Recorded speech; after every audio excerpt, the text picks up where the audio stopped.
Oh.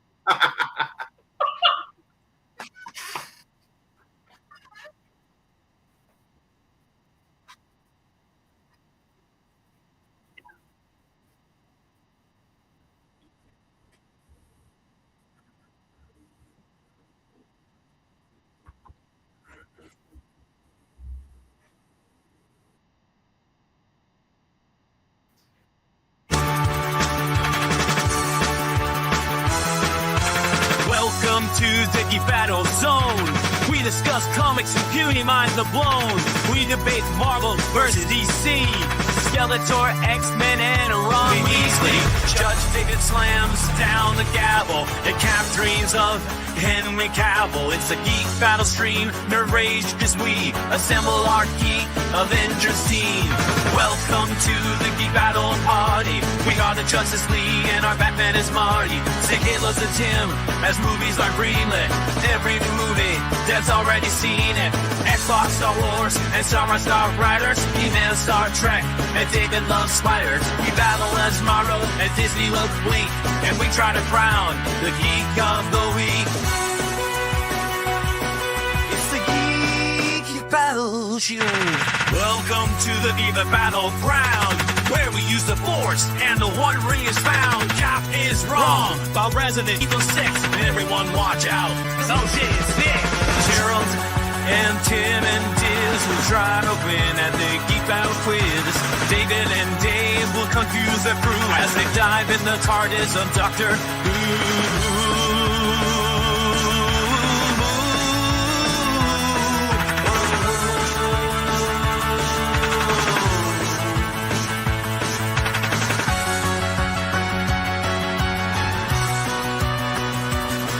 It's the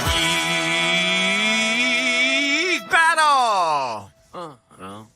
Watch out now, we're full of hot takes. Johnny Courtney is garbage, but Red Dwarf is great. You love Sega, I love Nintendo. But in the Geek Battle, we are all friendos. Oh, it's a Geek Battle show. Oh, the Geek Battle show. It's a Teenage Mutant Ninja Geek Battle show.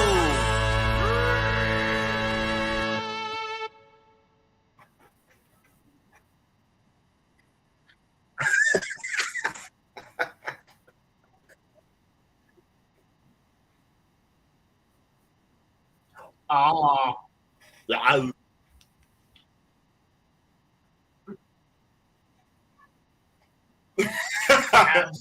This entire show will be on.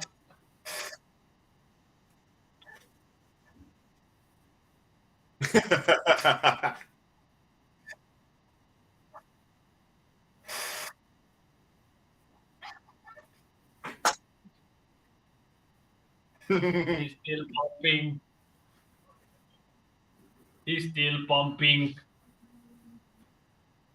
No, I'm still looking for Sarah Connor. I'm looking for her for 95 years.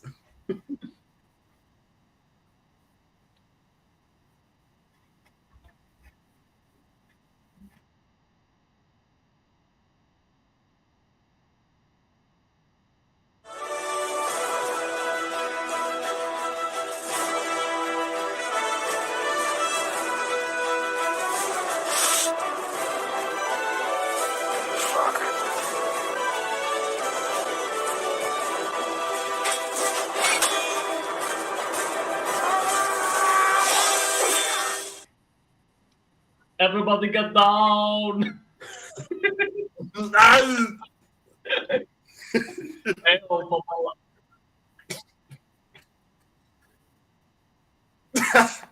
I wish I had the land on Geek Facts, but anyways, the hail from the land of leopards, elephants, and crocodiles, and also anime. That's what I've been watching lately.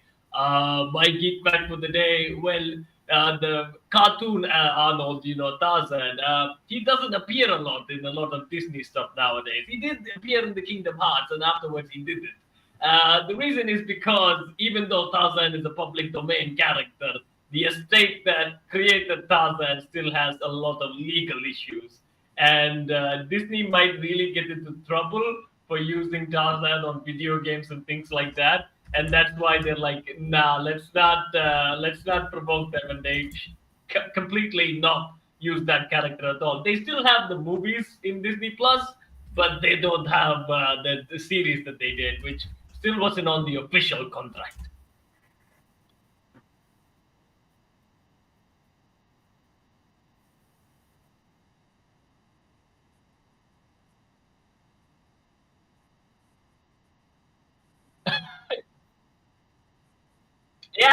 Yeah, it's from a book. It's from a book.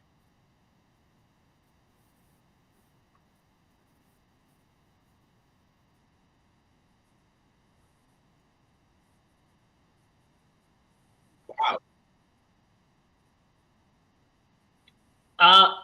It is still in the public domain, but the estate that created them still do some legal shenanigans with people who use the character.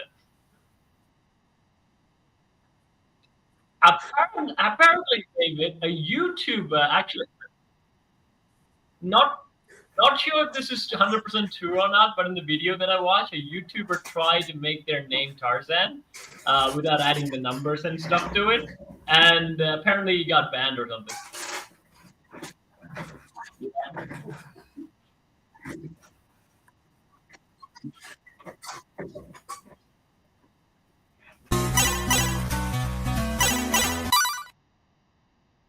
Oh my god, hi! Oh my god, hi! Oh my god, hi!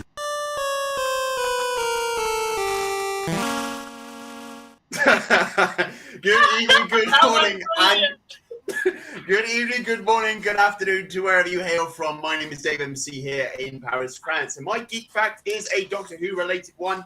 I found one. So Sidney Newman, who was the head of programming at the time, when he came up with the idea for Doctor Who, he specifically said no bug-eyed monsters in the show. Like, and he was against the Daleks at first because he thought, oh, these are just some bug-eyed monsters. However, since that day, there have been over 200 bug-eyed monsters in the show's history.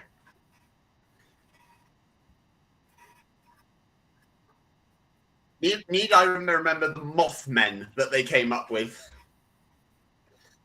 Yeah, they're literally like these moth people in, I think was that Web of... So are they all Jeff Goldblum? I was about to say that was Web of Fear, but that was the Yetis.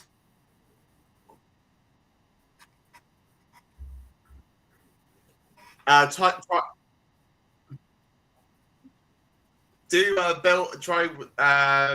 Doctor Who 1963.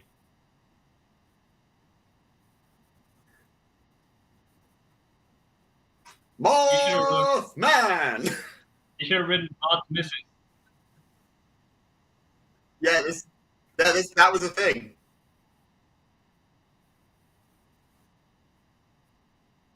Yes.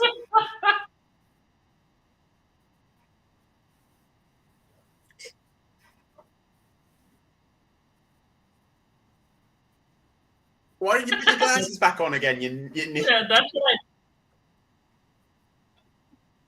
I actually noticed. My eyesight has deteriorated for the last 70 years. I actually noticed David having a hard time actually working his computer. Look at this thing. Yeah. Back in the educational days of Doctor Who. It's a bird. It's a plane. It's Mothman.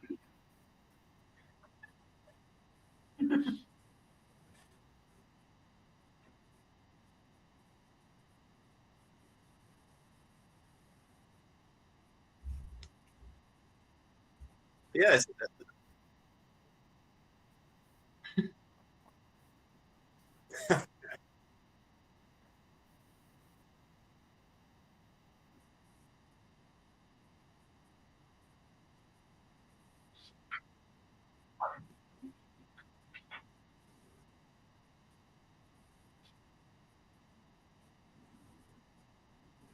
I'm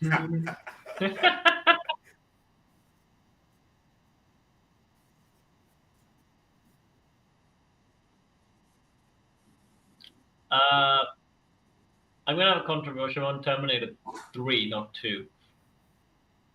What the Yeah. fuck is wrong with you, anime boy? Now, well, I think you should get minus $1 million points for that. here's the thing. I saw Terminator 3 before I saw 2. And the film that I saw before Arnold in was Turbo Man. And that was a real nice change. Yes. So because of that, I'm gonna have to stick to Terminator 3 because that's right. Oh, he's supposed to be an action star. Now I get it. But when I watched Turbo Man, I did not get that at all. So he talks that way all the time. It wasn't just for one movie. Huh? Who knew? Liking it.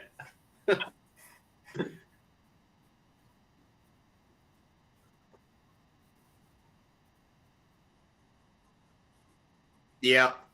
That is another point. It was PG. But but this is the first time, guys, I knew Arnold as Arnold. That movie where I realized, oh, he's like that. Yeah, it's working. Yes.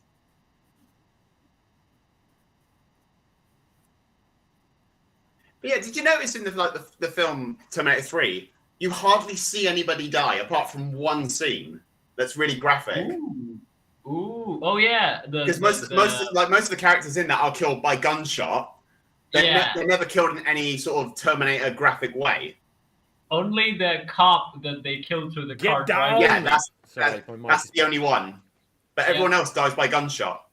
Yeah. Terminator 3 was a massive letdown. They should... Look, the original film was a horror film. Then they made it more action. But like we said on the show last week, all of the scenes where the T-1000 kills someone are still horror scenes. Because the bad guy is meant to be horror. And then Terminator 3 with the whole talk to the hand moment. Just really ridiculous. And it's just like, take it seriously. My favorite is the car action scene that they had where they were going, the whole chase scene. That was so, that blew the budget so much that they wanted to cut it out of the film, but Arnold paid on pocket to have that scene in because he really enjoyed it. I don't think it's as good a chase sequence as the motorcycle T-1000 chase. It was just expensive. It was damn expensive. But you know what? Like they do quite a lot of it without music, and when the music does cut in, it amps it up a bit. But I don't know. It wasn't. It was good. It was when they weren't using CG on vehicles and that. So that crane that gets flipped in T3, it doesn't look as good as the lorry actually exploding in Terminator 2. Yeah, agreed. By the way, Dev's here. Dev! Hello. Hi. Dev, it is Arnold Schwarzenegger's 48th, I wish, 78th birthday, so we're just saying our favourite, not Terminator, that might be the answer, but favourite Arnold movie or whatever. Twins! That is a solid pick, Dev. That is a solid pick. Cap, have you seen Twins? I have seen a bit of it, not completely. You need to see that movie. It is so good. It's not a tumor! No, that's Kindergarten Cop. Oh my god, if you've never seen Twins, it's him and it's a sci-fi film. Him and Danny DeVito are scientifically spliced from 20 guys' sperm, and then they end up as twins.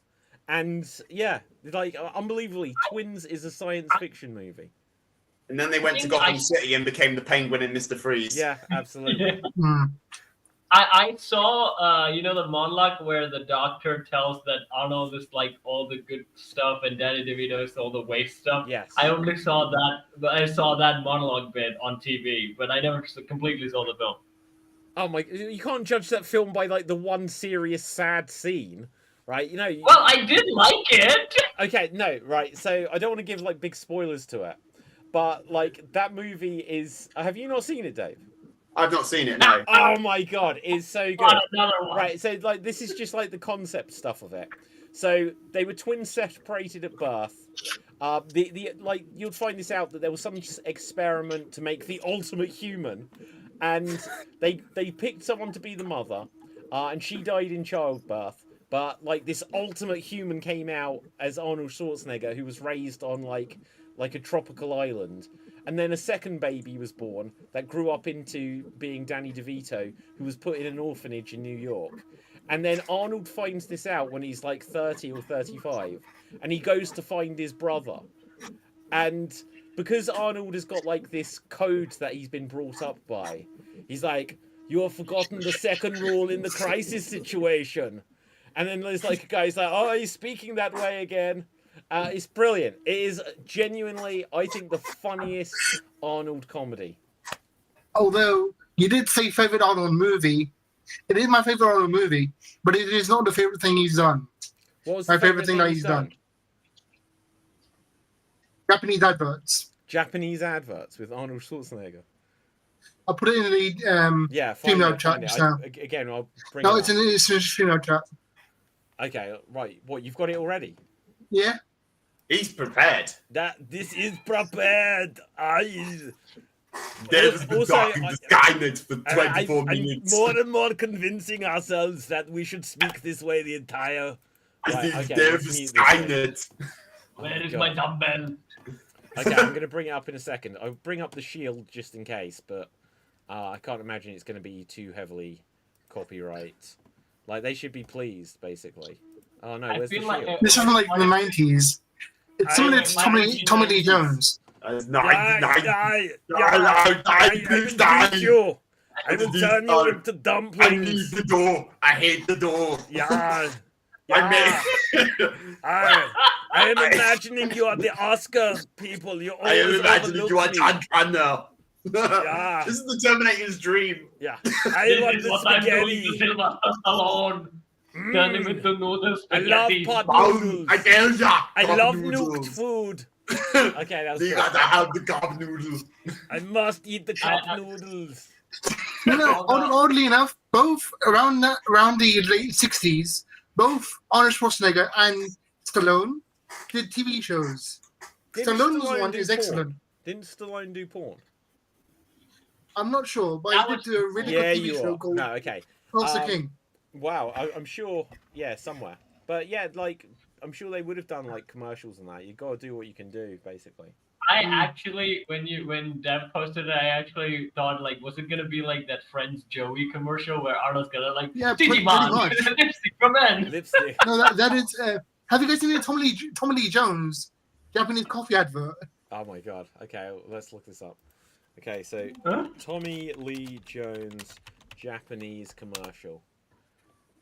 Okay, hang on. Oh, there's lots. There are lots. The coffee one. Oh, what Boss Coffee. Okay. Yes. Okay, hang on. We're bringing it up.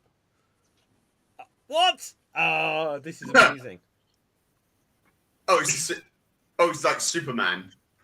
He's not Superman. He's Tommy Lee. He is a US Tommy Lee Jones can actually do this, can he? Yes, of course he can. Yes. Haven't you seen like the Fugitive? So during Men in Black, he's only using half his power. Yeah. It's like in Simpsons when he was like, Lucy, Xena can't fly, but Lucy Lawless can.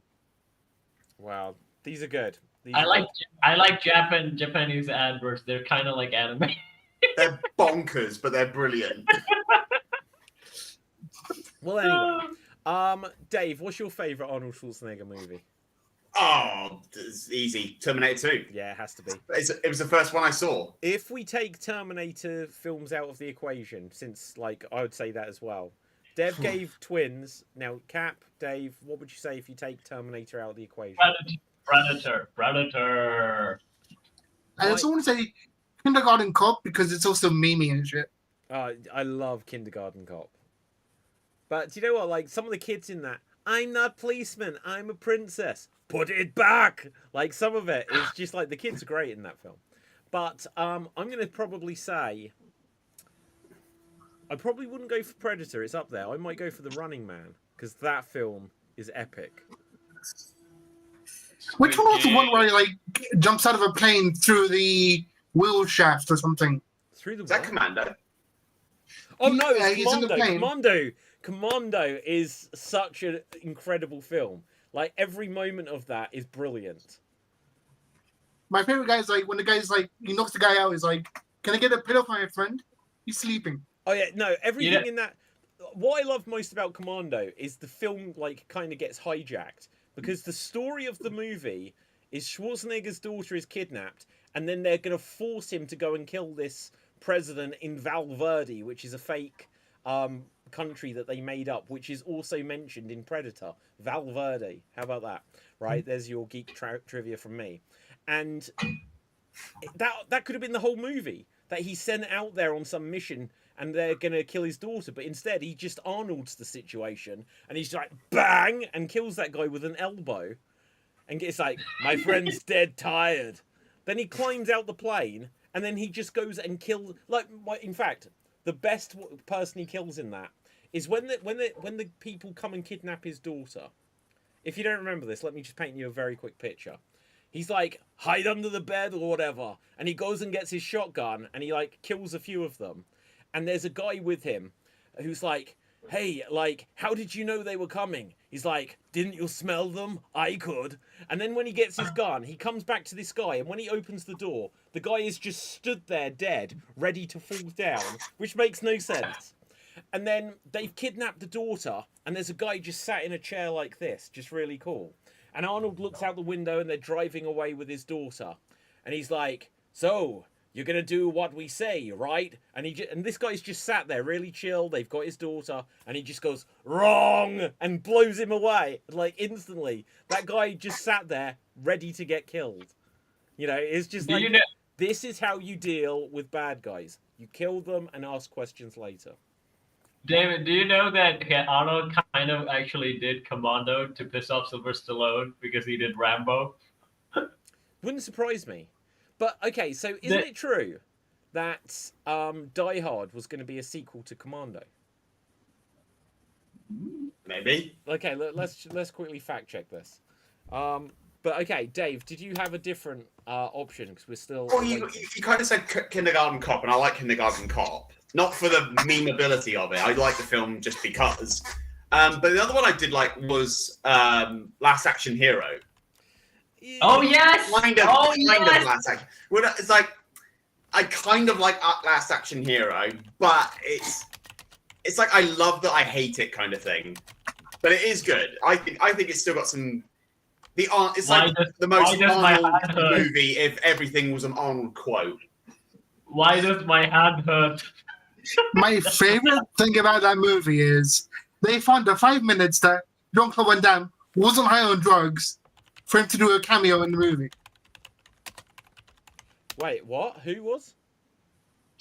Basically, they had to sober him up to do the cameo for the movie because he was high as fuck out of his mind. Van Damme. Wait, the only thing good. The only really good thing. The only really good thing that came out of Last Action Hero is Hamlet with Arnold Schwarzenegger. Oh yeah, to be or not to be, not to be. I mentioned this film last week about it, and I'm going to mention it again. In the Lost World Jurassic Park, when the bus crashes through the video store, there is a poster on there of King Lear starring Arnold Schwarzenegger. That's amazing. What if Arnold Schwarzenegger was in every Shakespeare thing he could think of? Like, but sound, what light through yonder window breaks? It is the fair Juliet. Big boss. Hang on. Technically, hasn't David Tennant been in every Shakespeare production? Like play? Has David Tennant been in all of them? I'm not sure. I mean, I'd be surprised. I believe think there's so. like 37. I know for Hamlet is, that was one of his breakouts. But I think he did King Lear as well.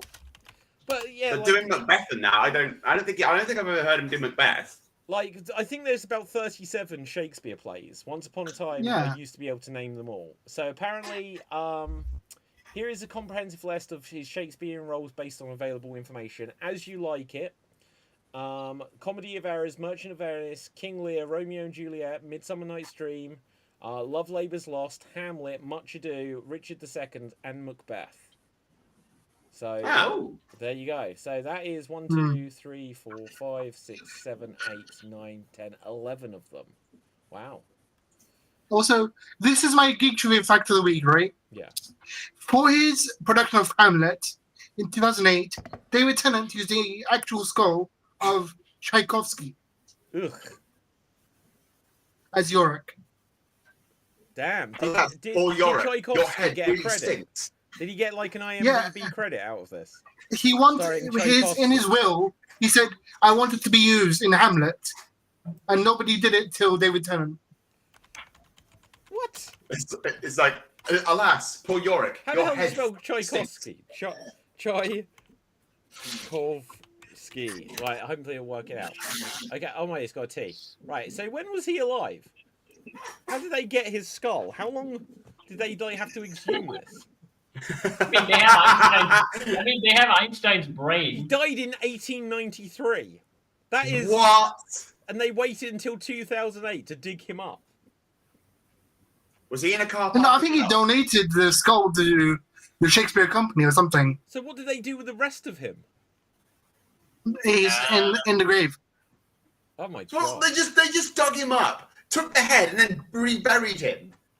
Hello, I think they Mr. buried him Pepper. without the head, I think. Or, yeah. Probably dug his head up something. What did they do? Just stick a pumpkin in there to replace it? Okay, hang Yeah, on, I it's need a to headless ask- horseman right, story in real life. who's- Human bodies are not Oh, Ken dolls. You dude. can't rip the head off and then put it back when you feel like it. So he is the actual headless horseman. Tchaikovsky. Yeah, in his will, he said that he gave his skull to the Shakespeare Company. Wait. This is a different Tchaikovsky. This isn't the Tchaikovsky. This is a pianist that died in 1982. Okay, this is used the skull of Andrei Tchaikovsky. Let's bring this up just rather than me just read it. A Polish pianist and composer who died in 1982 for the famous Alas Paul Yorick scene. His skull to the Royal Are you Shakespeare using for blood? use in theatrical performances. How can you do that? Like, if I wanted to donate my penis to, like, Legally Blonde, how could I go about doing that? Put in a will. Put in a Well, will. it will involve lots of ice, a very sturdy saw, Yeah, and right. or a very small guillotine. Yeah. Skulls used in rehearsals and some performances, but due to controversy and public unease. Dave They joked didn't to use it in remind the film, so he doesn't I- get. joke of Mel Brooks. Wait, what? They didn't the use it in the minute film. Ugh, David Tennant's a freak. I wouldn't have used the real skull. I would. Why not? What for? No, I'm joking. Right. Well, you know, you Oh, need, wine glass. when you need a drinking glass. Yeah. Yeah.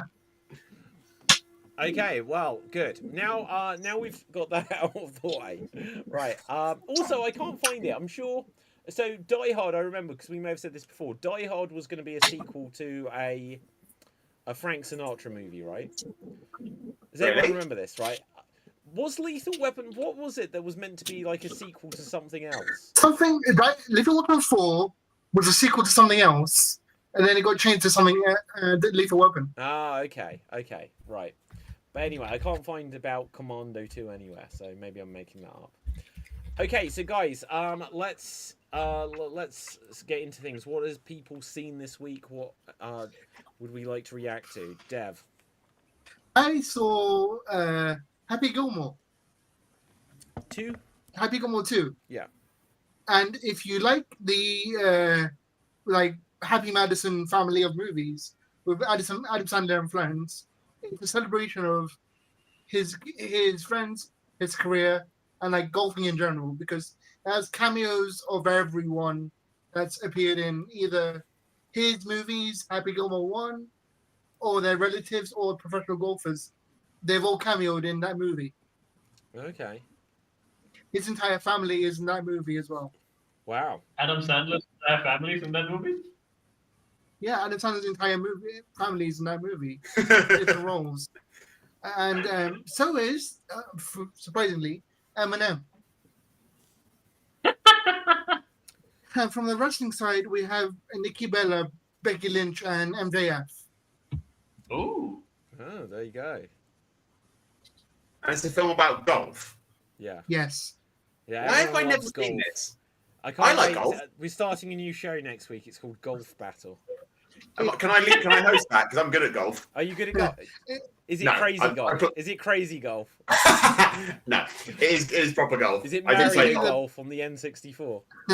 Don't be daft, Basically, David. The Mario plot line golf is on the Game Boy. Of course. a wannabe hockey player gets injured and gets told he can never play hockey again. And to get out his aggression, he swings at a golf ball at once and finds out that his drive is really, really good. So Danny Glover takes him. A character played by Danny Glover takes him and trains him to combine his drive with his putting to create the perfect player. And he upset several pro players by being so good as an amateur. Basically, being an athletic person in the very non-athletic sport, I assume. So what? At some point during the film, do they go, right, your handicap? You don't mess with the Zohan. No, although Adam Sandler is in that movie. He is in that. That's why I said it. He's in that movie. That's why I said it. You have to do this movie. You have to do Waterboy. No! You have to do Little Nicky. Sorry, not Adam Sandler. Ben Stiller is in that movie as well. Whatever happened to Ben Stiller? Like, he completely disappeared after, like, he got married and, like, he did Severance. Severance? He did Severance. Yeah. Oh, I never saw that. Well, because the last thing I saw him do was meet when he did the Little Fockers movie. Meet the Fockers. Meet the Fockers, Little Fockers. Little Fockers. Yeah. Pamela Marvel Focker. Yeah. The last movie I saw him in was Night at the Museum, the final film. Afterwards, I didn't see him in any sort of like lead movie film. But he was attached to a lot of animated ones. I think. Although, Dave, if you watch a lot of golf, like professional golf, a lot of professional players were stuffed into both the first movie and the second. It's full of cameos of professional players. Wait, Dave, do you actually watch golf? Yeah. Oh my god! I make no shame about it. I make no shame about it. What? There's nothing wrong with golf. Yeah. No. Because of knowing of Dave's does the show and plays Red Dead Redemption 2. I just can't picture him watching golf of all things. What's your issue with golf, Cap? No, I don't think it's an issue with golf itself. He has an issue with me playing golf and or watching golf. Also, watching golf is about playing golf is fine. Dave, golf. I'll say a sentence so you will understand. Okay. Rory McIlroy is the main character in number 2. Cap, do you understand that? Cap has left the building. I think I've defended him that much. Yeah. The only golf reference I can make is Robin Williams talking about Tiger Woods. That's all I know about golf. Okay, Cap. What sports do you watch? UFC most of the time. Boxing. UFC's fake. Hang on. We're just gonna get through. Anything else? Used to watch basketball, but they kind of went out. Cricket, I used to watch. Now I don't watch that either. So it's mainly MMA. Right, I'll just personally say I'm offended you didn't even mention WWE, but whatever. Right, but yeah, like. Yeah, but I haven't watched that too since like 2000 or something. Like I haven't actually kept up with any of them actually. UFC is the only one where there's like an event. So wait, you don't watch sport and then have a go at me for watching sport? No, I have a go at you watching. Is it a problem? I know I've solved this.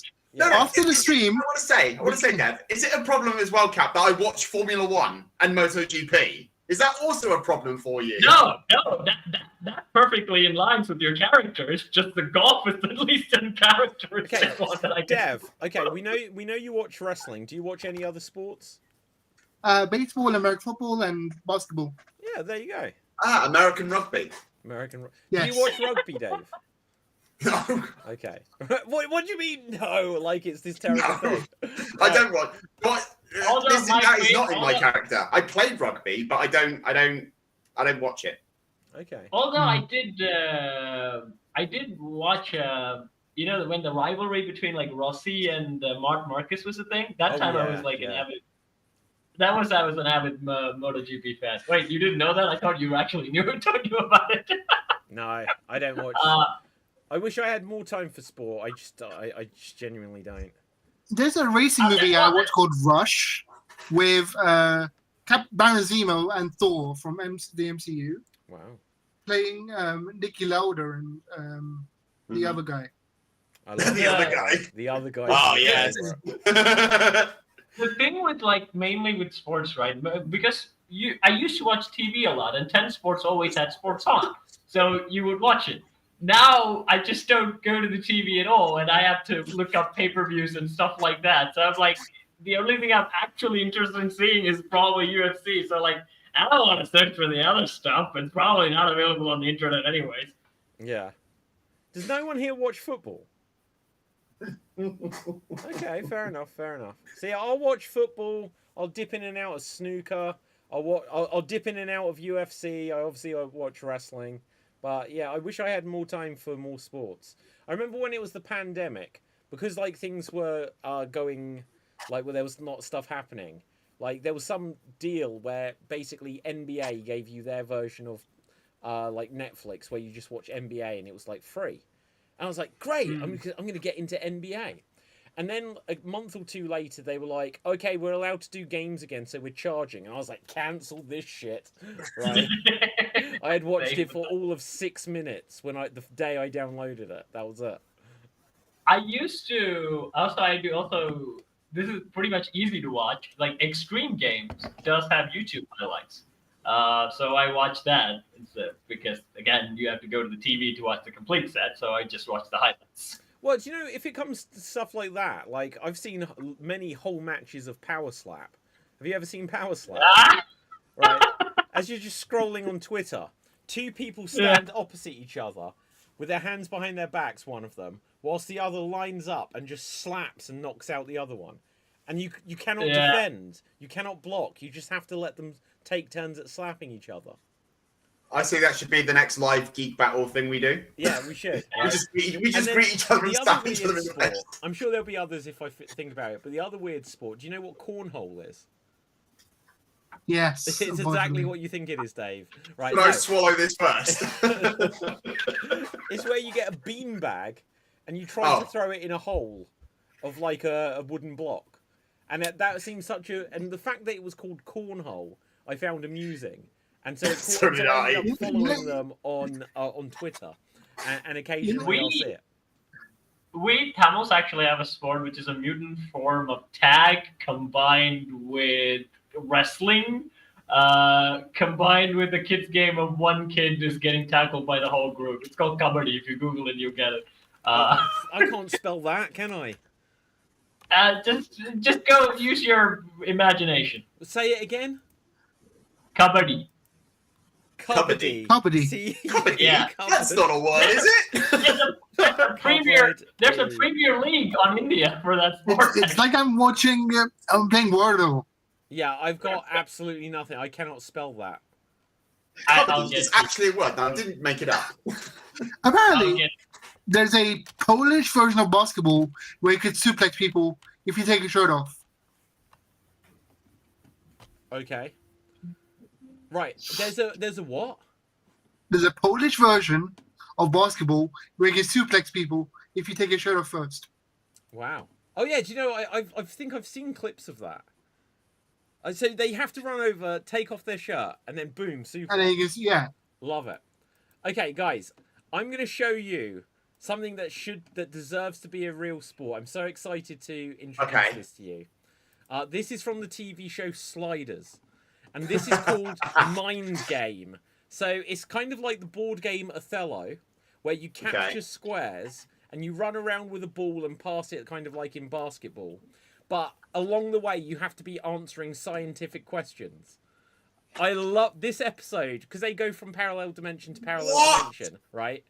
On this world, one of the main characters finds out that the version of him that lives in that world who has gone missing is like the Michael Jordan of Mind Game. And so this is the sport.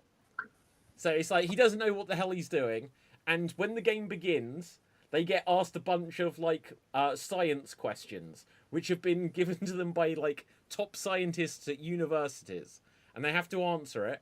And because they get to, if they get like the top answer on the board, a little bit like Family Fortune's Family Feud thing, then they actually get to start playing the sport first. And look, that's the main character, Jerry O'Connell, playing Quinn. And he's like, I have no idea what the rules of this sport are. And I don't know if this would 100% translate into the real world. Because the whole point was they're playing this game and he has no idea how it works. But this is a great sport. It's like they're running around, answering questions, and once they've finished giving the answers, then they can capture a square. It's fantastic. That's like my worst nightmare come true because I hate math. It doesn't have. I didn't say maths. I said science questions. Well, it would. Oh god, that would hurt my brain. That's like David. I've posted the link of the word you cannot spell. Okay, 1 second. Right. Yeah, cupboardy. What were the questions asked during the game? Gonna quit us. Oh no! So we've gone back to the quiz section of the show when David asked the questions for ChatGPT. Sliders. What? Don't you like the questions? Look, what was that famous movie with Arnold Schwarzenegger and Danny DeVito? Oh, it was twins. Wrong. It was Junior. What? Oh, that is a good answer. That is a good trick question. Because that is correct. Okay. I think David's question is going to be like, what is the circumference of the Earth? What is the square root of an isosceles triangle? Can anyone tell me? I can't. 14,000 kilometers, baby. Right, check that. When was the last time you saw the sun, David? I saw a picture of it in a book once. In a Kindle book once. Right, okay, so I've got this thing up for you here, Cap. So what is this? That is the sport kabaddi, which is a mutant form of tag combined with. Why are they naked? Are they actually naked? No. Oh my god! So they're in a TARDIS. This is something Dev posted. Wait. What is happening here? It looks like a cage match, but British phone box. Yes, it is. I can watch this for free when I'm in London in September. David, scroll upward on the chat. It is spelled kabaddi. It is spelled what? It is spelled kabaddi. On the chat. I think in English that translates to Sunday night in London. Wait, kabaddi. So wait, was I on the wrong thing?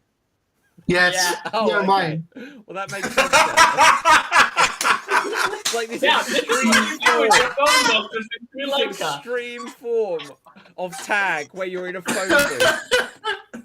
Yeah, tag you're in. Okay. So let's see if this will work now. Okay, so this looks a bit similar actually. They're just not answering science questions. Okay, but it's American football, but you're the ball. Yes, it's kind of. Yes. I mean, it's kind of like a tag thing where one guy goes into the other guy's team place and tags someone, and he has to get out. That was like 3 seconds. Yeah. So they didn't show a single moment of it in hang on. Gameplay. Yeah. Okay, let's. This is trailer. I can give you one if you want to. I like your message there earlier in the chat, David. Welcome to Sports Battle. Number one. Sports Battle. This one looks the one. That's the one I want to see. There you go. Oh my god, is he trying to just crotch him in the face? What was that? This is not kabaddi. That's not kabaddi. Wait, that's not kabaddi. I give up on kabaddi. I hate it. Right, okay. So, David, check out the other one I posted. Wait, you've got another one. The Russian MMA. Is that more telephone? I can't put that. I was like, this is going to get me demonetized. Right? They were just like, it was brutal violence sort of thing. Okay, so. It's MMA, but it's like team-based MMA. Team-based MMA. Have you seen one where there's a guy in in a cage fighting 2 or 3 guys and he's in a business suit?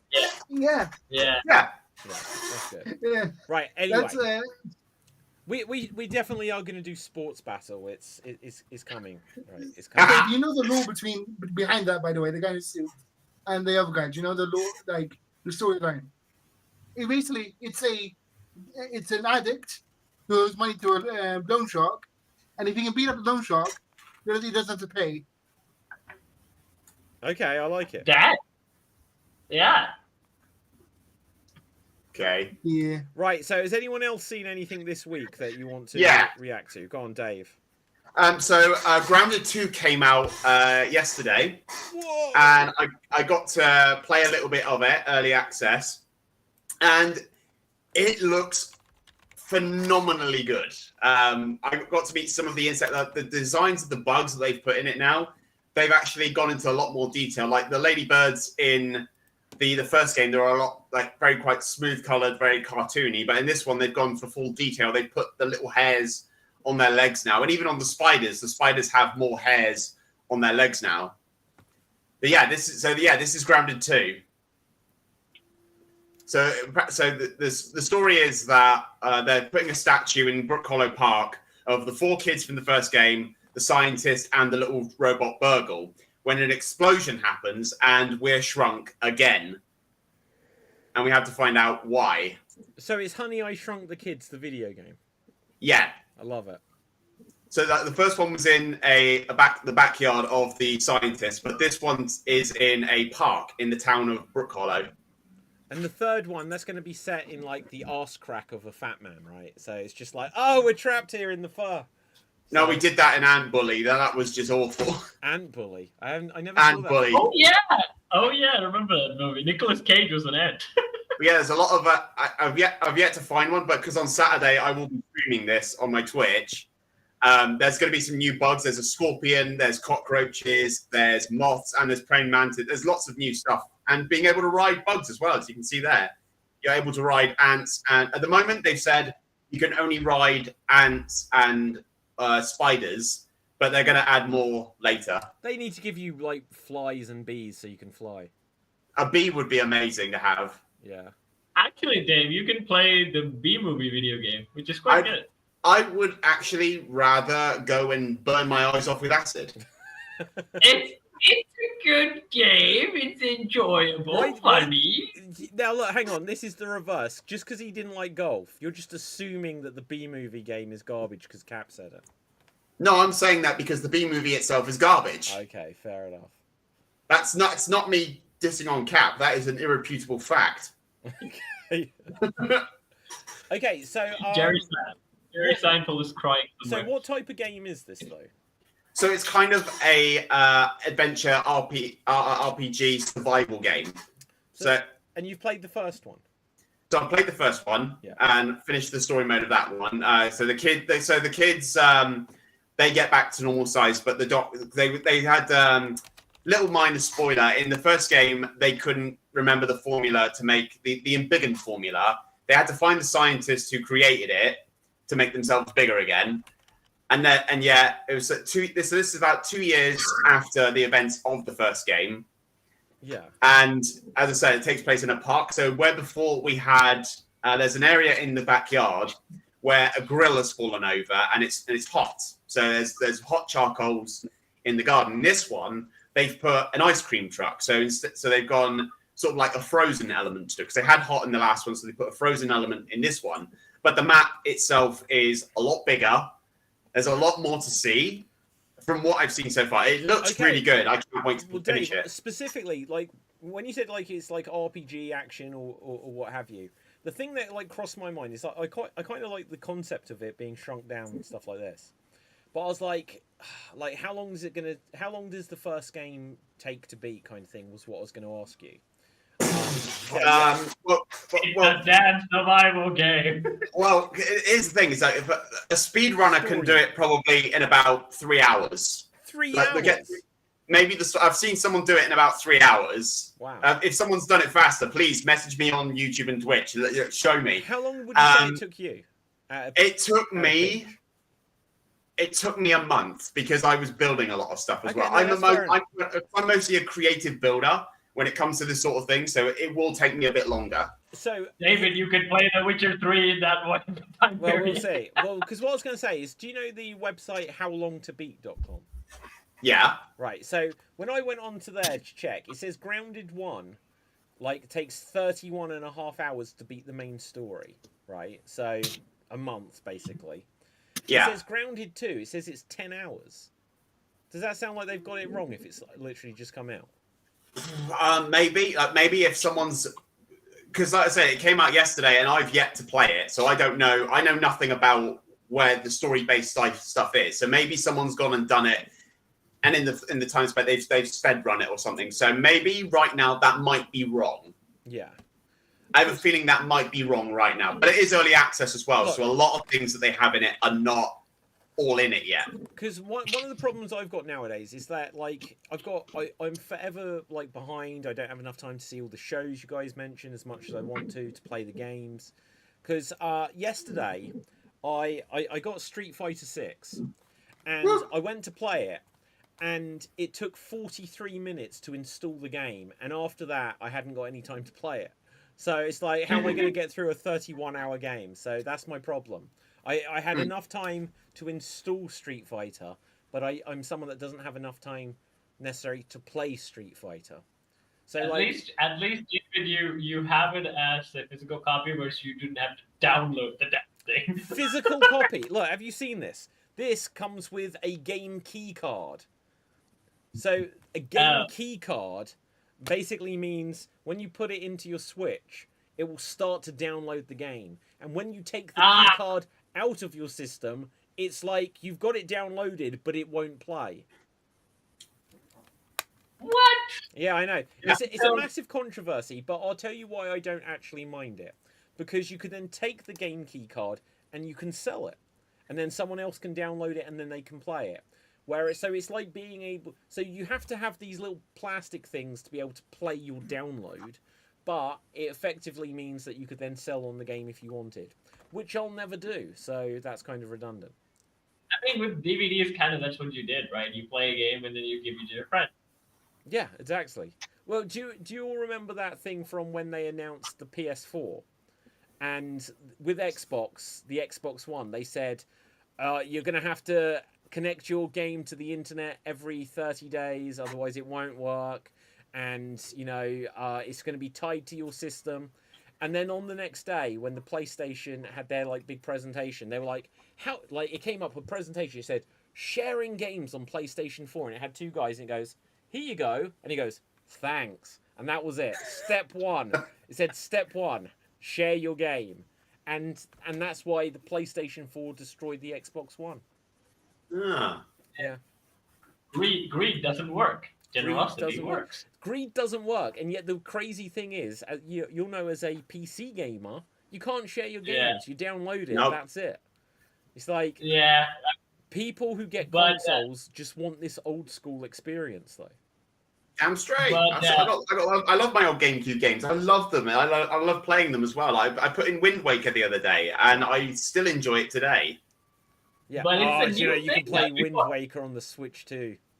Download. Yeah, I think you don't even have to download it. You know what? I'd say that's great. It being on the Switch and such, like all the old like Zelda games being on there.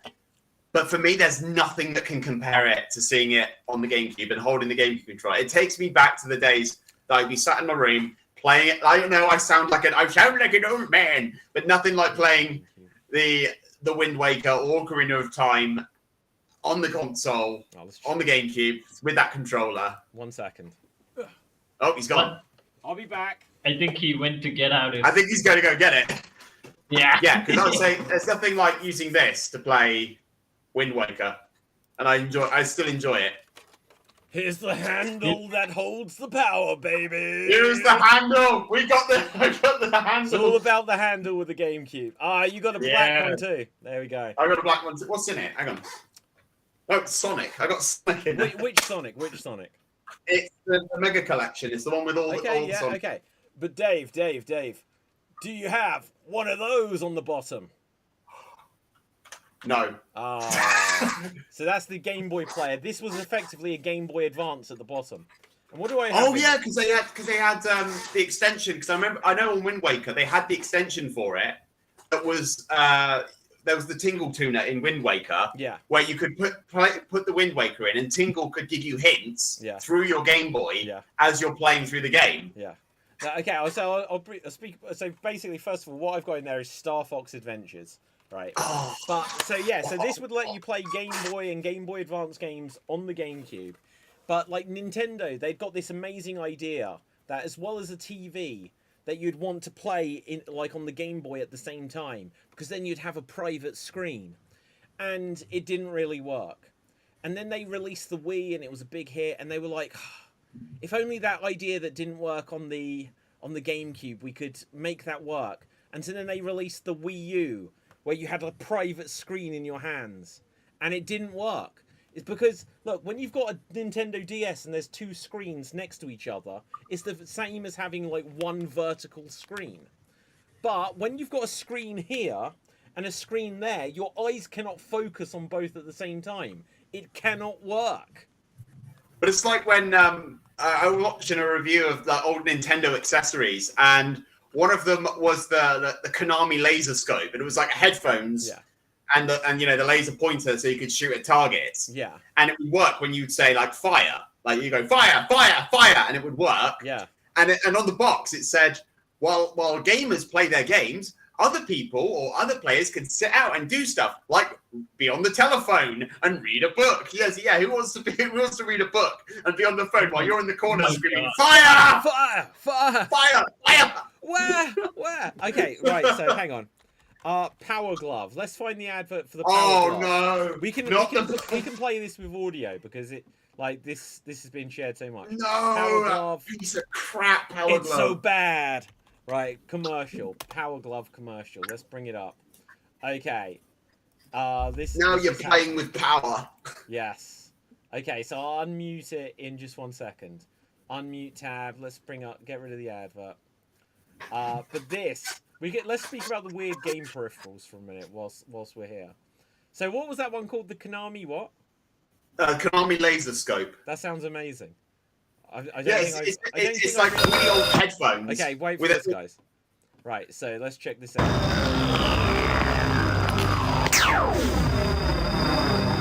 The Power Glove for your Nintendo Entertainment System. Now you and the games are one. It did not work like that.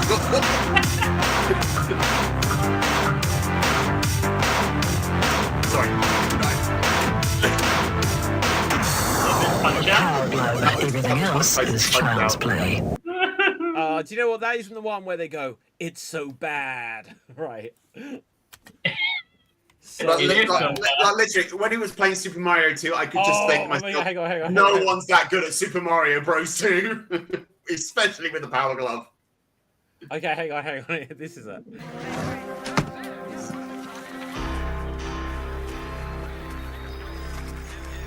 I'm gonna get copyright. I think this is from the movie The Wizard. Oh my god, yeah, that was a big Nintendo commercial, wasn't it? It sounded like this. It was, yeah. It's Jumanji, the old school days. Wait for it. I don't know. I love the Power Glove. It's so bad. Just wait till this. Power Glove.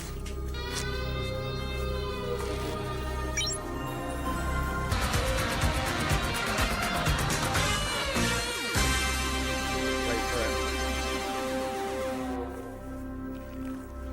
Jeez. Here we go. I love the Power Glove. It's so bad. It's bad shit. I also like the fact that the girl has like zero interest in whatever the fuck was happening there. She was like, yeah. God, those old Nintendo accessories. Yeah. Oh, well, do you know what? Do you know what had the weirdest accessories though? It was the Sega Dreamcast. There was Really? that came out in the UK in 1999, and it was dead by 2001. But in that time, you had a light gun. Before I even learned how to walk. You had a fishing rod. You had a steering wheel. You had maracas that would work with precisely one game, Samba de Amigo. What? Yeah. There was so many. Okay, so What? Dreamcast peripherals. Go on then, Dev. I am also raising my hand. It's just my hands are trapped in my pockets. Yeah, go on, Dev. Oh, hang on, wait. And you had a microphone where it would work with the game called Seaman, and you could. Oh. And you'd like tell this fish what to do, and it was narrated by Leonard Nimoy.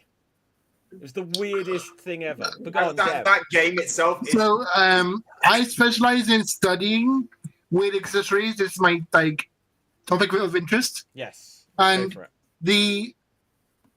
So the Nintendo Entertainment System had a barcode reader for several games where you could scan the barcodes What the to NES, generate or characters for the game. Do you mean the NES or do you mean the Game Boy Advance? The NES. Okay. And for the Game Boy, you had a plugin that allowed you to access your bank account. Well, okay. So, Dev, do you know that for the Game Boy, there was something where you could use it actually fishing to tell how deep fish were in the the buoyancy water. of the Yes. No. And what was the other one? Wasn't there one that was like a crochet machine, like a sewing machine? Yes, and there was also a blood pressure monitor for the Game Boy Advance. For the N64. Oh, for the what?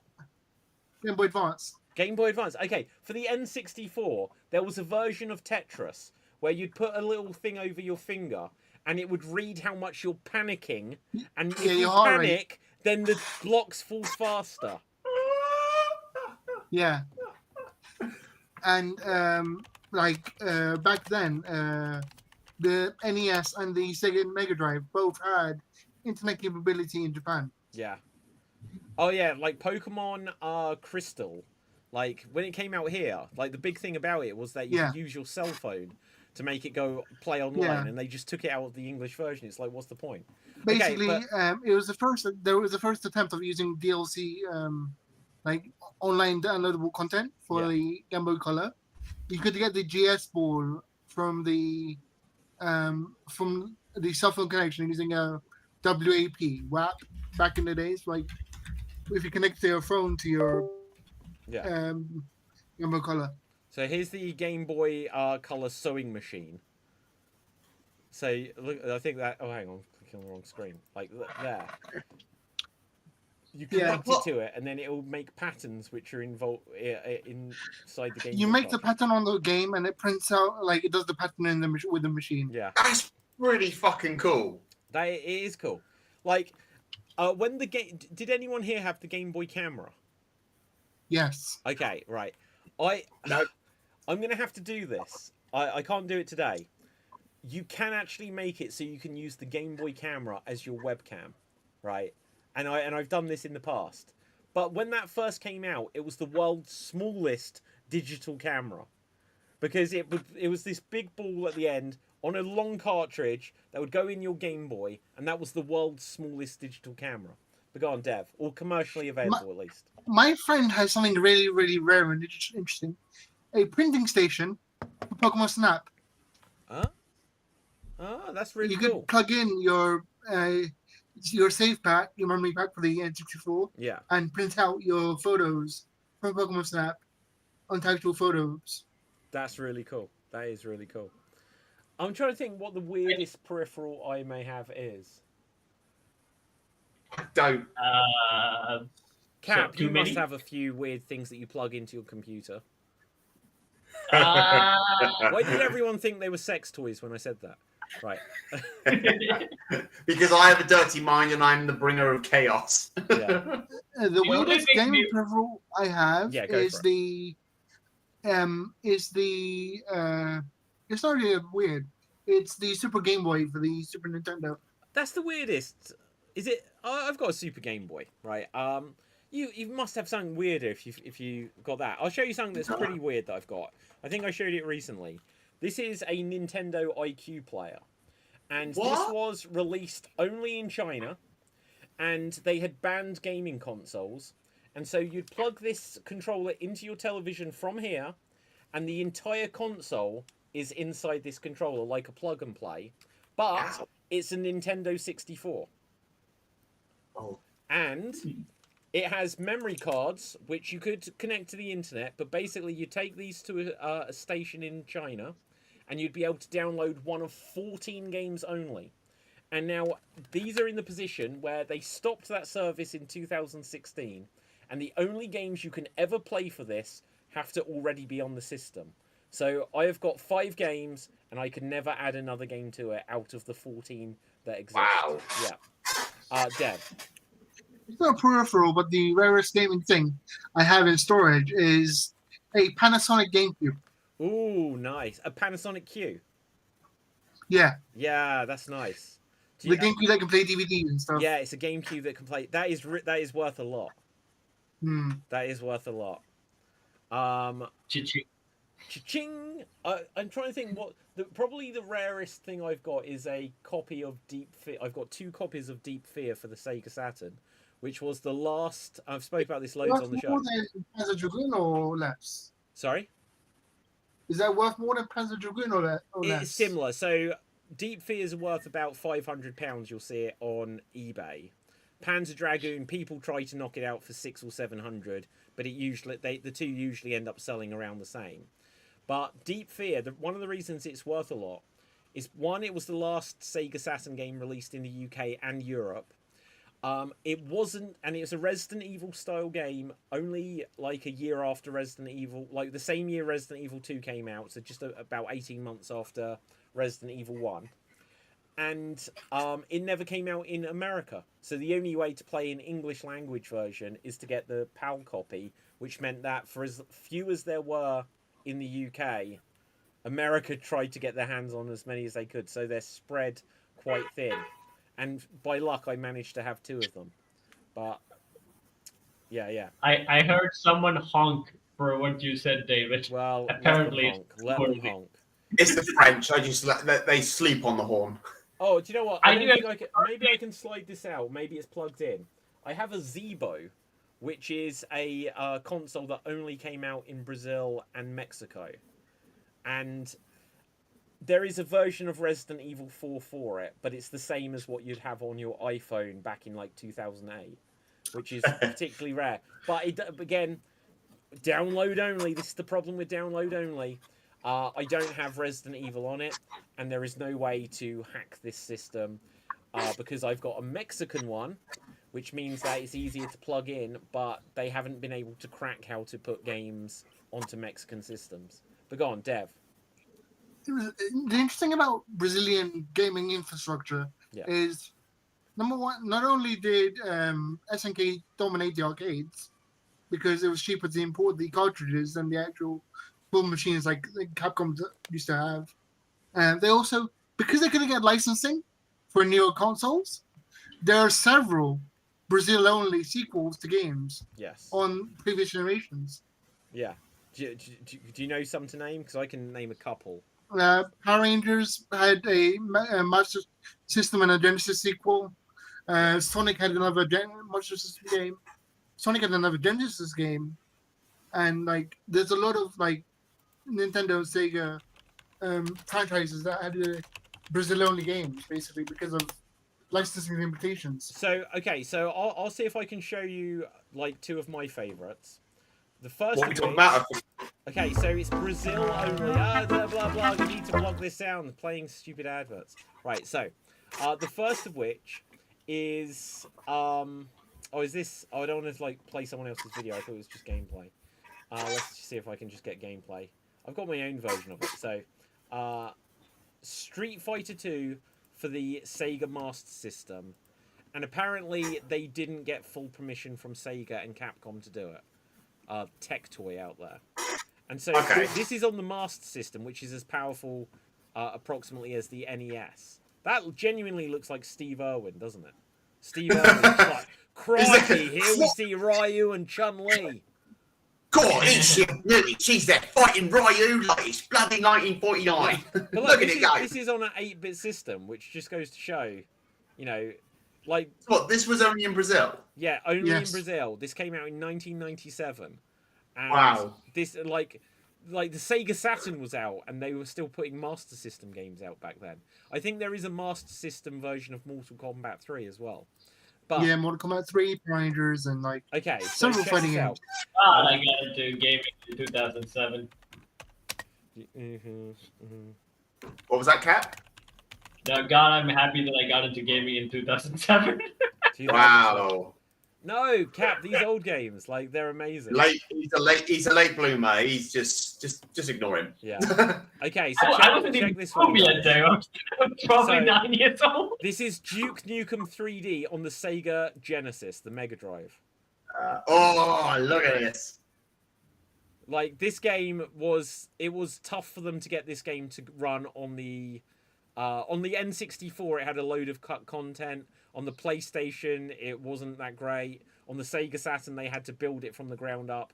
And yet, this company Tectoy decided we're just going to put it on the Mega Drive. Is Halo an old game? Yeah, Halo. That's a Oh, God, launch God. game.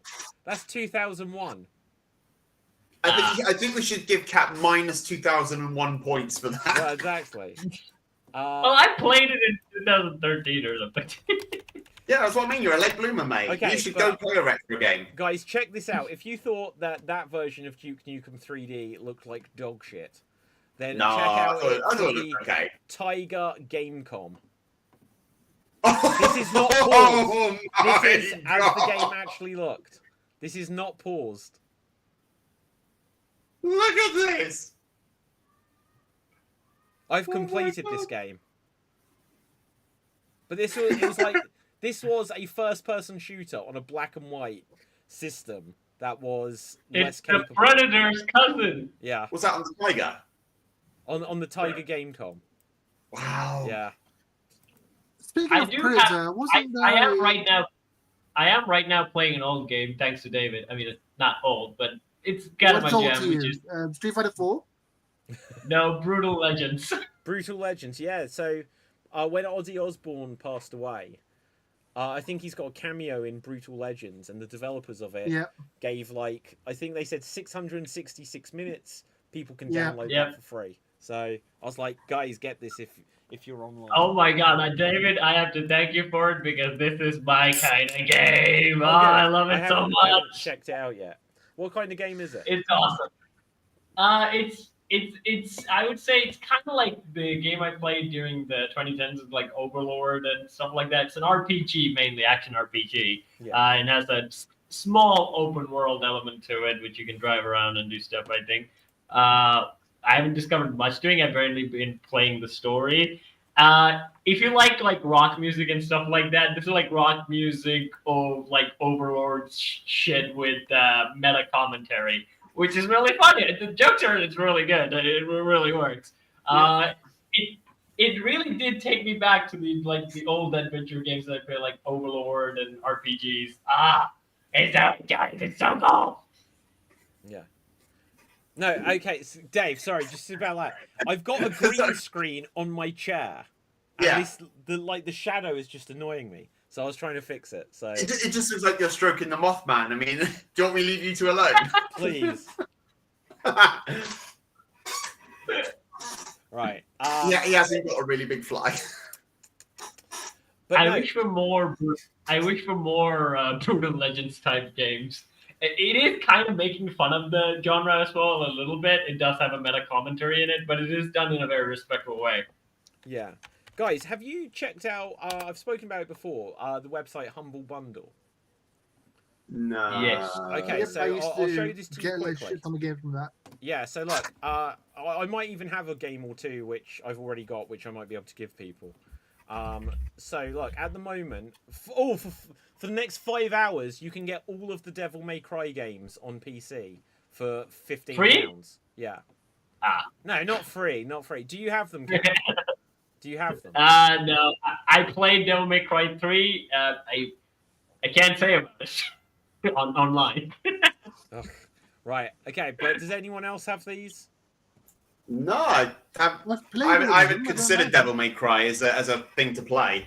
I'm going to be playing through all of them just because that way I'll finally understand the creature that is Captain. David, do not start with the remake. Oh my God, don't start with the remake. You can't tell people when to start games. I'm not going to start with that one. I would start with the HD collection. Yeah. So that has 1, 2, and 3. Now, I would recommend 3 instead of the other. I'll have to check. Previously, I have got like a Capcom bundle, which may have included some of these. So if I've got a duplicate, you know, I'll gift You're it. banned from deciding when people start. when people start franchises. Yes, thank you, Dev. Thank you. Jesus, look at this. Unsupported on Stream Deck. What's the point? But yeah, so Humble Bundle, you can get, look, you can get Borderlands, basically. The entire series so far. I got it from work. For £12. So, but you have to check because they update these every couple of weeks. So these only last a little while. And then if you want like software, often you'll get like video editing software or stuff. I got the animation bundle and the animation one. Game What was the animation bundle one? This stuff. one, Moho. Yeah. Ah, do you use Moho? That'd be good. I own it. I mean, use it. Yeah, exactly. I think I've got an older version, and I'm just like, I just don't have time. But like £20, it says that one alone is worth $400. Jesus. Yeah, but I have got some good stuff on there in the past though. But yeah, at the moment they've got the Devil May Cry, so I will check those out. And if I have any, Sorry, Cap, I'm going to reiterate Deb's point, is that you don't have the authority to tell people when they should start games and that, because I'm still waiting on that 3,000-word essay on why I should play Resident Evil 4 and skip 3. You can't do it. You went back to 0 after playing 3. No, I didn't. Wait. Yes, you did. I know I you went did. back to 0 after playing 2.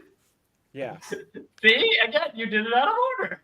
You should have started. No, because 0 came out after 2. Booyah. No, he didn't. No, because he played 2 remake and then he played 0. No,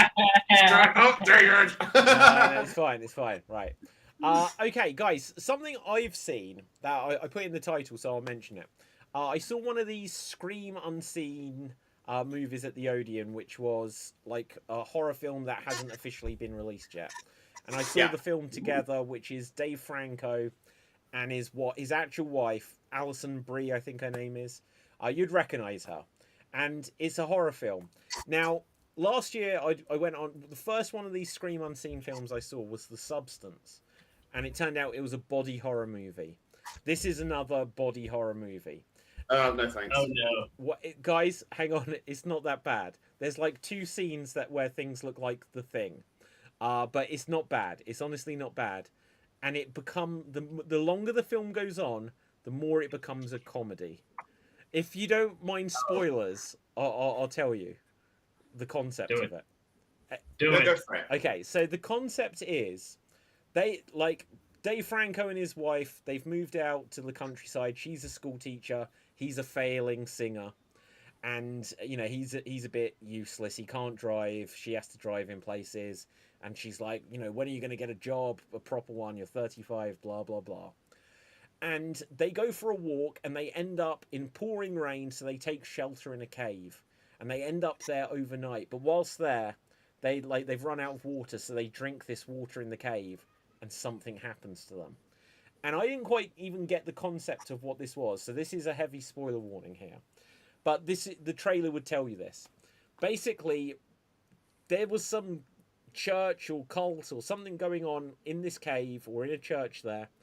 And when you drink the water, basically it means that the 2 people are going to be magnetically attracted to one another. And they suddenly find that their arms are merging into one arm. So they're like fixed like this. And they're trying to tug each other apart. And so they try to get away from each other. And they try to solve before they get combined into one person.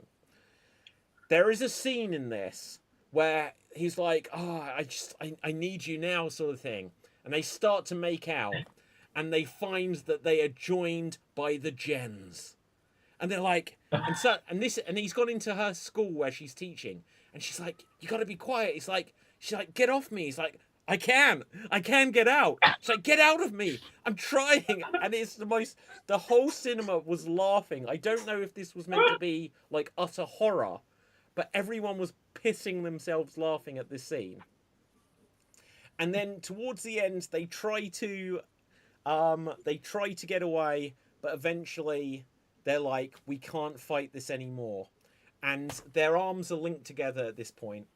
And Dave Franco's just like, let me play the record that I gave you on our second date. And he puts on the Spice Girls 2 Become One. And they start making out and merge into a single individual at the end of the film. And then the woman's parents turn up. and they open the door, and it's just an amalgamation of both of them. It was the weirdest film I've seen in a long time. Wasn't terrible, but it started quite scary. But the more it went on, I was just like, this is an absolute piss take of a film as being a horror.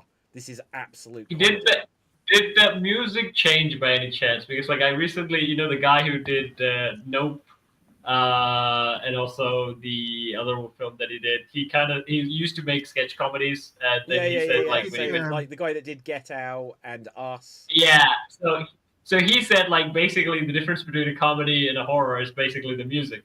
If you change the music, it's wrong. I agree. So guys, I've done like these videos that I do online, which are the Extreme Zone, which I haven't massively done a lot to promote them. I'm going to be doing some more because we're coming up to Halloween and stuff. But they're short horror stories. And what are you booing this for? No, I'm going. Oh, okay, I thought you were like boo. No, I love Halloween. Right, okay. I play horror games on the channel. Okay. I love Halloween. Right, so anyway, so I'll be doing some more of these. I've been writing some more. And I was writing some at the beginning of the week, in fact. And some of them, when I wrote them, the idea of like a 2-line horror story is you kind of have like 2 sentences to have a twist within it. So I'll give you an example. This is one of mine, but I've seen so many similar to it, but it's the easiest one to remember. I had my best friend over for dinner. He was delicious. There you go. So suddenly the second line makes it, oh, it's got a twist. It's horror. But if I was to do that, 99, whatever, come into the bar, if I was to do it as a joke, they'd be like, last week I had my best friend over for dinner. He was delicious. Now it's a joke. And it's just the tone of it. So many of them, when I've told people the ones I've written, their response will be to laugh. Horror and comedy is just different by the music for the most part. It's just managing expectations and suspense. Yeah, I completely agree. That is a really good observation. Go on, Dev, you had your hand up. So about 15 years ago, my friend used to edit comedy movies and change the music to make them into horrors. Yeah. Okay. Can you give us any examples? Like I think he did either Toy Story or Monsters Inc., where he changed the editing so it makes. I'm trying to find it now. I won't be able to play it with the music. It's the only thing. Yeah. There's also ones with like Friends where they say Ross without music and laugh track is basically a psychopath. Oh yeah, this is the my sandwich scene. You take away the laughter from that. It's just like you give me my sandwich. Well, I saw one of those like things that Deb was talking about, but it was Mrs. Doubtfire, and it was turned into a slasher movie. Yeah. Yeah, I saw a meme with like the Mrs. Doubtfire is the perfect James Bond villain. She tortured Pierce Brosnan throughout the film, and she was almost successful in killing him, but only to do so because she saved him. What if that was like the worst way? Like James Bond to survive lasers, explosions, crocodiles, spiders, and then just blow. One day he just realizes, oh, I have a nut allergy. He was killed. He was going, oh my god! Oh shit! What do I do now? Do you know there's like a West End show of Mrs. Doubtfire? Yeah. They entirely changed that. They don't have the nut allergy. They don't have it where he tries to kill Stu. They get rid of all of that stuff. Really? Yeah, I wrote an article about it just after I saw it in the West End. But I wrote like all of the differences. And they do so much which makes Robin Williams' character more of a jerk and a failure. Like, it's still fun, but they changed the ending as well. Because in the movie, actually, that was a place where he definitely was a jerk. He's like, I'll kill the bastard, and then he regrets it, and then he has to say. There's a Tamil version of Mrs. Doubtfire and a Tamil version of Patch Adams. The Tamil version of Doubtfire is called Ambashami. Is basically the same Robin Williams movie, but Patch Adams, the original Patch Adams was actually based on a real doctor. And when they Tamilized it, instead of a guy who had depression issues, then suddenly decided he wants to be a doctor, they made like a gang guy from the Indian slum decided that he wanted to enter medical school. Wow. Oh, do you know what? I can't find. I just looked up Tamil. I'll Mrs. get you the link. Yeah. It's so frustrating because obviously, like, do you remember 2 or 3 or however many months ago it was, Cap, where you showed us on like Xstreamed something like the Tamil alphabet?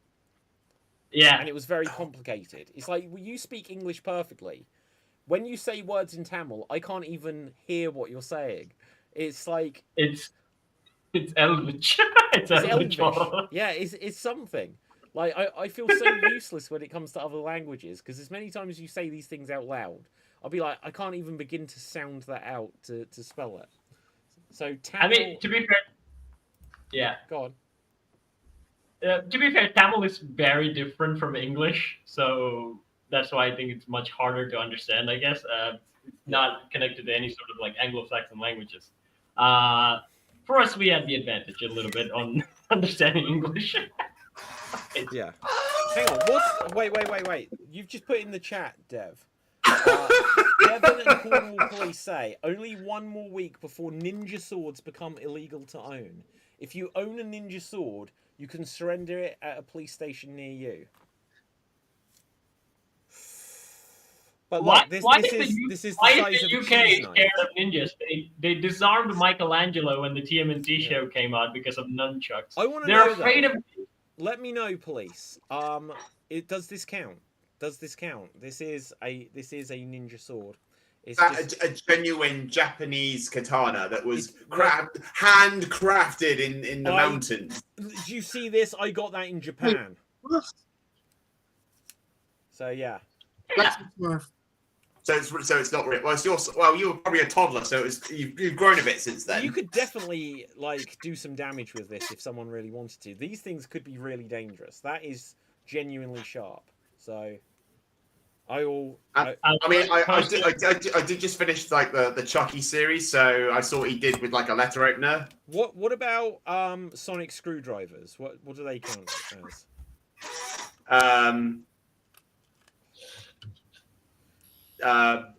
I don't know. Do all of your batteries still work? Can you change the batteries on this? Yeah. I think you unscrew the button you've got on the side, not the button, the lever where you make it go up and down. Yeah. You take that off as a screw in there, and then you lift that up. Like undo the screw, lift it up, and then the batteries are changed in there. Yeah, well, I'll take your word. It feels like that's where a battery would be, but I've never figured out how to change it. It's like mine. Then there's a screw like right here. You undo that. I think this is a shitty one. I can't see a screw anywhere. Yeah, because the batteries for mine, they're right here. Yeah. Okay, so here's a question about the sonic screwdrivers.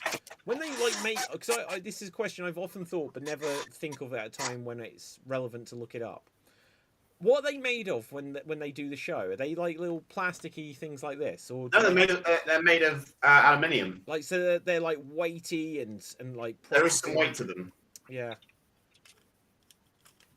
And we get the cheap plastic ones. I know, but I saw an interview with Shooty Gatwa where someone had one of these or someone had one of these on the.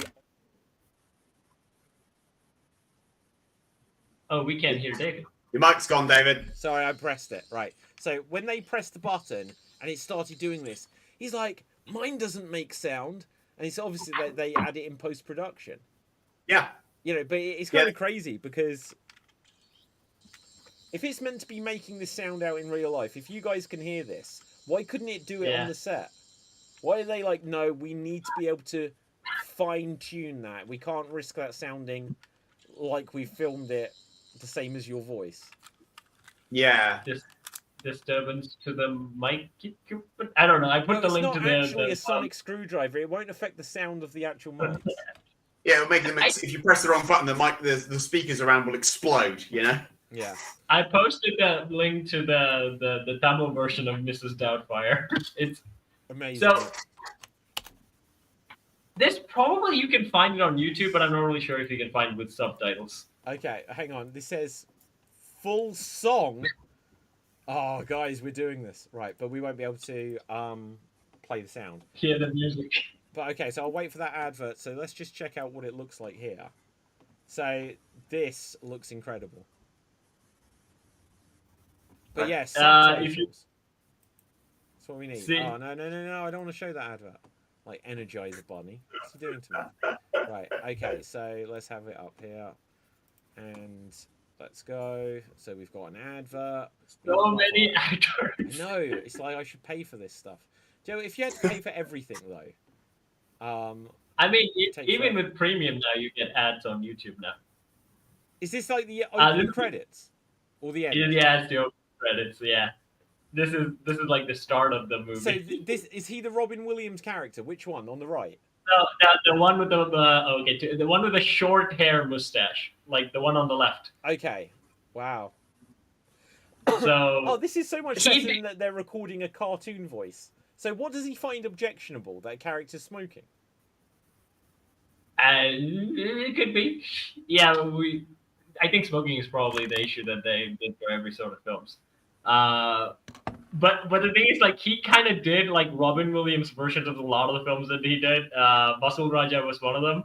Basul Raja is basically Patch Adams, but he changed a lot of it where there's, like, again, a gang leader goes to the medical hospital. This one is like a straight up Doubtfire movie. Like, it's the only difference is it has a lot of fight scenes in it, which Robin Williams films Fight obviously scenes? didn't have. Fight scenes. Yeah. Well, look, I'll be honest, it's not the only difference because this didn't happen in the Robin Williams movie. Absolutely Okay, not. far less dance numbers, but the idea his is wife? like yeah, Was that his yeah, wife? that's his wife. Yeah, that's his wife. Why is she upset? What? This isn't the kid's birthday party, is it? And then she's like, she's come home. She's like, I can't believe you organised a musical for his birthday. The idea is he's also working in the film production and things like that. His Oh, wife what just doesn't really happened? like. I mean, he's imagining his wife instead of the co-stars that he's acting with, but the wife will look at that and she will not like it. Oh, It's got drama. yeah, I like it. The funny thing is, the fight scenes basically him as an old woman fighting people. Oh my god! So, I need to find that scene. Is this it? No, this is the now he's turned into an old woman. Amazing. And so you basically have all the songs in the movie into one video, I assume. Yeah. This is great. And so, what does he host a TV show? Yeah, he's like an Indian, not a TV show actor, but he's like an actor, a movie actor. And his wife doesn't really like it that he, hangs out with like other actresses and stuff like that. And he's a absent parent, the same as the Robin Williams one. And she gets jealous and she wants a divorce and she moves away. And for a brilliant idea, he turns into a woman and becomes a nanny. I love it. That I need to find out how I can get some of these, like Tamil movies or just loads of the different foreign language movies with subtitles or voiceovers. The best I would recommend, actually good movies that I would recommend would be Three Idiots, but in Tamil it's called Nanban, which is basically Friend. You can find a subtitle version of that. There's also a film called Anbe Shivam, which is kind of based off like trains, planes, and airplanes, and also Waiting for Godot. It's really good one. Yeah. Okay. It got some legit like credits with like foreign awards and stuff like that. Wow. Okay, Dev. Speaking of Waiting for Godot, did you know the Bill and Ted guys are doing a version of that? Yeah.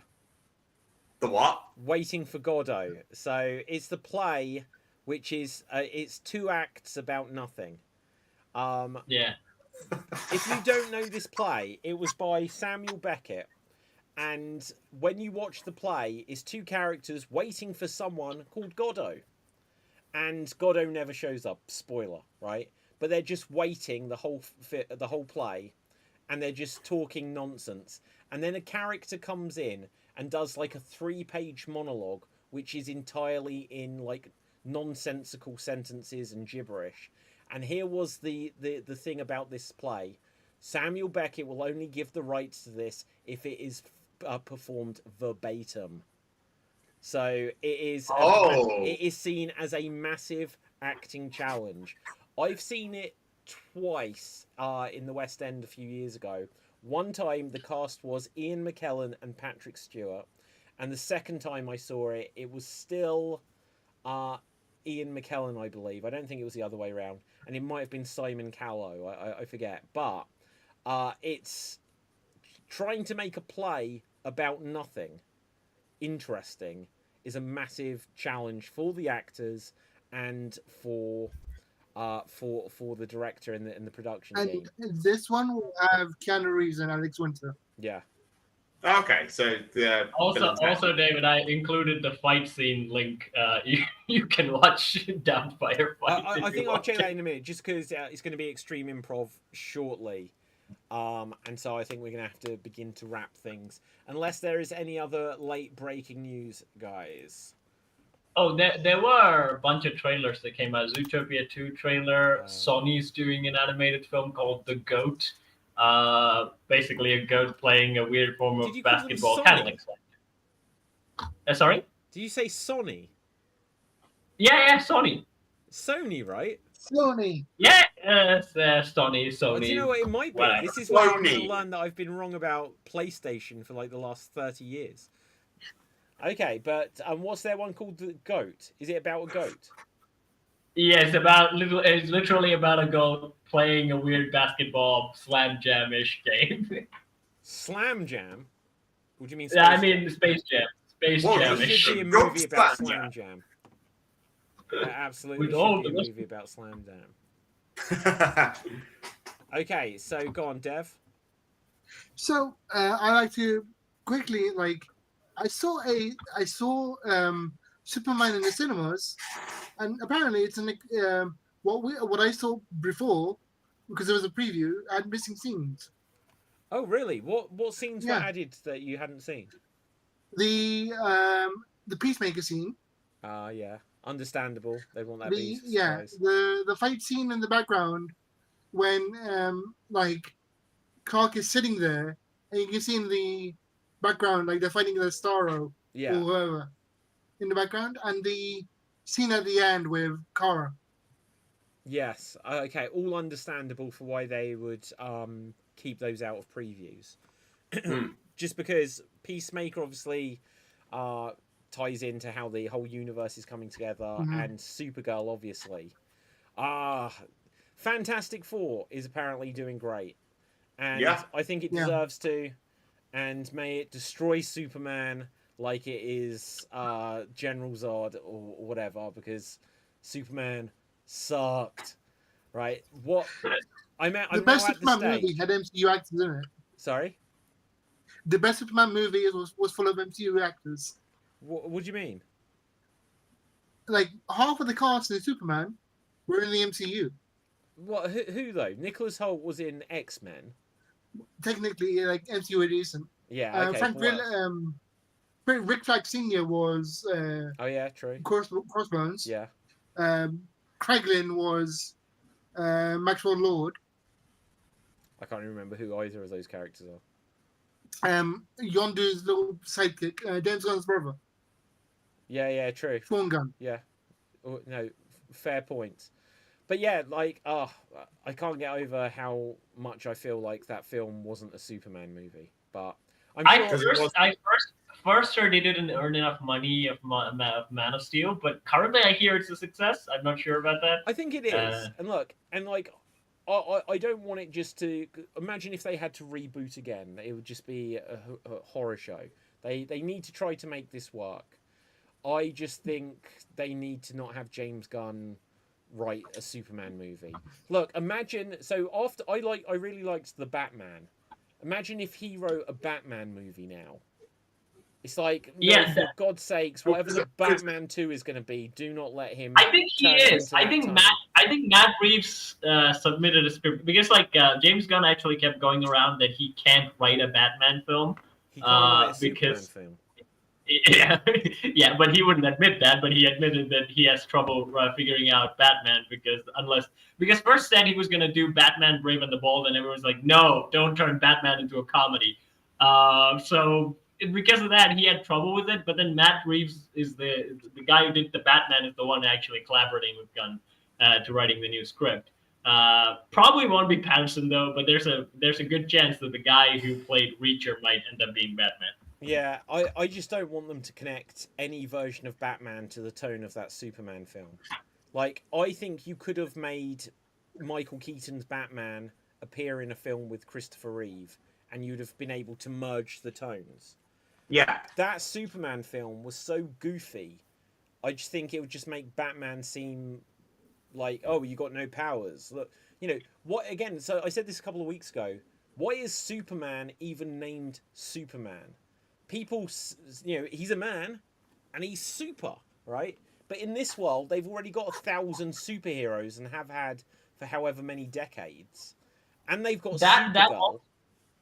That also my main problem with this, because like this is exactly what went wrong with the Snyderverse in the first place, where they tried to introduce too much in the beginning. But at least they had Man of Steel as a standalone Superman film. Yeah. But for this thing, again, that was I think Dev said it first when he first saw it and told me, like, it is a Superman film, but he's not actually mostly in it. And I didn't like the fact that he had to share screen time with a lot of the characters. Well, very pointless in my opinion. Like, you can give some screen time to Lois Lane, Jimmy, Luther. They are Superman characters, so they can share that screen time. But I really didn't like the Justice Gang. I was completely annoyed by them, except for the Mr. Terrific. Well, yeah, look, he's better. Mr. Terrific was the only one that they wrote as being competent. Like, Hawk Girl did basically nothing, and Green Lantern was just a idiot douchebag who at the end, the last joke, it wasn't a bad joke, but the last joke with him was that other person's like, oh, Justice Gang, that's a good name. He's like, you're in. It's just like, oh. Yeah. It's like, what? So this superhero, he's that pathetic, that shallow, everything about it was bad. I'm so sad that we had Hal Jordan ruined by Ryan Reynolds, but apparently Guy is supposed to be that guy. I think Dave said it before as well. He's kind of an asshole in his comic run as well. But I'm hopeful for the Lantern show because it's focused on Hal and John.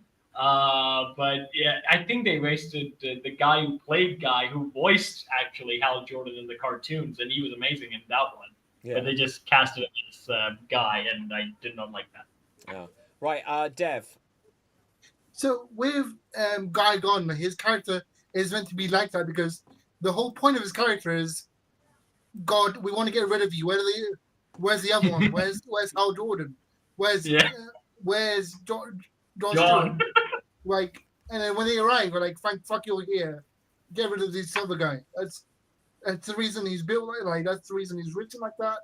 And in Lanterns, the main Lantern is actually John Stewart, and Hal is under the mentor role because he's an older, seasoned Lantern. Yeah. In that point, in the series. I think that works. Didn't for Zack Snyder's Justice League, didn't he film a scene with John Stewart, and they were like, "Oh, we've got to cut it," and that's why they put the Martian Manhunter scene in. Oh my god. Yeah. Yeah. Okay, guys, we're going to have to wrap it up, but if this counts as breaking news, after me saying earlier, whatever happened to Ben Stiller, and you were like, oh, he made Little Fockers. Apparently they're making Meet the Parents 4, and it is called Focker-in-Law. Focker-in-Law. That is the movie's title. Okay. Wow. I swear I should never ever speak about things that I've seen before because I spread it into the world and somehow there's a trailer for it. Yeah. Oh my god, look at this. Like Megan is an example. I watched Megan. A day later, the trailer for Megan 2 comes out.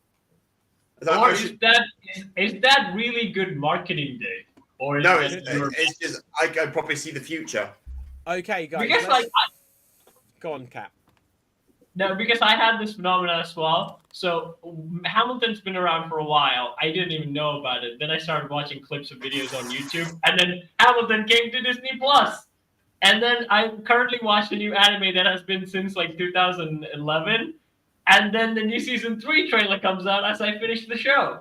I feel like the marketing is strong on this one. I think they linked into it. Cap. Yeah. Was that Demon Slayer? Yes. Yeah, I know, because I saw it too. Right, guys, I'm going to have to wrap this here because Extreme Improv is meant to start in a couple of minutes and I'll have to grab a drink. But let's find out where we can find everyone on social media. Capelfave, where can the people find you? You can find me on Zotees, where I sing and dance, I throw myself in a bucket, and I work with puppets. And go check out, there's a new Lion King sketch, Kiara's Day of Blessing, which has a guest voice actor. I don't think she's been in a Geek Battle, but she's from Xstreamed now. It's a nice sketch, go check it out. And my recommendation for this week, The School of the Elite. Okay, Dev. You want me on TikTok and Twitch under the name of Squealy Daisy, where I discovered that if you're posting every hour on TikTok, they shadow ban you. So I've slowed it down now. What? That's crazy. Why shouldn't you? Yeah, Right. you shadow ban you if you post too much. But my geeky recommendation is, it comes out in 2 days. Yeah. Naked Gun remake. Yes. Or sequel. I made Sequel. It is a sequel, yeah. Dave. You can find me here on Xstream on various shows and check out my own YouTube and Twitch channels, Dave MC Gaming, where I do live streams of various adventures. Like I say, we have Grounded 2 coming out on Saturday, stuff like The Sims, Red Dead Redemption 2, and more Baldur's Gate 3. Check out my merch shop as well, which has characters, slogans, and catchphrases from things that I've said on the channels. And check out my Discord to get involved with anything that I get up to on YouTube and or on Twitch. Okay, fantastic. My name is David Pustansky. You can find me on Facebook, Instagram, and Twitter at David Pustansky, spelled Pustansky. You can also get any of my books, including Extreme Improv 2, Bigger Book of Improv Games, which is available worldwide on paperback and Kindle edition. And my geeky recommendation this week is go see The Fantastic Four, because it actually was relatively fantastic. So, with that, until next time, stay sexy, stay fruity, stay nice and spicy. And remember, it's not a tumor. It's not a tumor.